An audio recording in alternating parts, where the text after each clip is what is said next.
Hello guys, this is Flood from Lawyer website and this is my second video. So welcome guys on my channel. তো আজকে আমরা এই ভিডিওতে আলোচনা করব যে সমস্ত স্টুডেন্টরা ফার্স্ট সেমিস্টারে পড়ছে বা পড়বে তাদের জন্য। আজকের ভিডিওতে আমরা ফার্স্ট সেমিস্টারে কটি পেপার পড়তে হবে এবং কটি বই লাগবে এবং কোন রাইটারদের বই তাদের জন্য ভালো হবে সমস্ত কিছু আলোচনা করব। ফার্স্ট সেমিস্টারে আমাদের 5টি পেপার পড়তে হয়।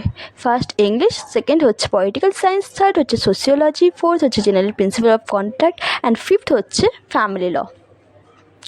ফার্স্ট পেপার অর্থাৎ ইংলিশে আমাদের দুটি বই কিনতে হবে।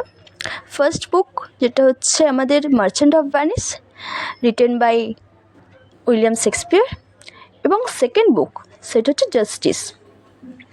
জাস্টিস হচ্ছে আমাদের রিটেন বাই জন গালসওয়ার্থি। ওকে, তো এই দুটি বই আমাদের ইংলিশের জন্য এনাফ।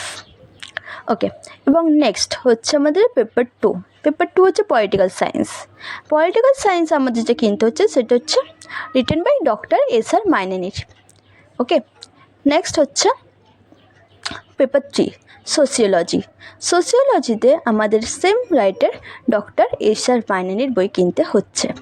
ওকে, এবার আমাদের ফোর্থ পেপার হচ্ছে জেনারেল প্রিন্সিপাল অফ কন্ট্রাক্টের আমাদের একটা টেক্সট বুক লাগছে, যেটা হচ্ছে ডক্টর আর.কে বাঙ্গিয়ার আর দুটি বিয়ার অ্যাক্ট, একটা হচ্ছে ইন্ডিয়ান কন্ট্রাক্ট অ্যাক্ট আর একটা হচ্ছে স্পেসিফিক রিলিফ অ্যাক্ট। ওকে, আমাদের লাস্ট অ্যান্ড ফিফথ পেপার হচ্ছে ফ্যামিলি লতে আমাদের সেম একটা হিন্দু ল থাকবে। হিন্দু ল হচ্ছে আমাদের ফার্স্ট সেমিস্টারে হিন্দু ল পড়তে হয়, যার জন্য একটা টেক্সট বুক লাগবে যেটা হচ্ছে মমতা রাও আর দুটি বিয়ার অ্যাক্ট, একটা হচ্ছে হিন্দু লস আর একটা হচ্ছে special marriage act. Thank you guys for watching.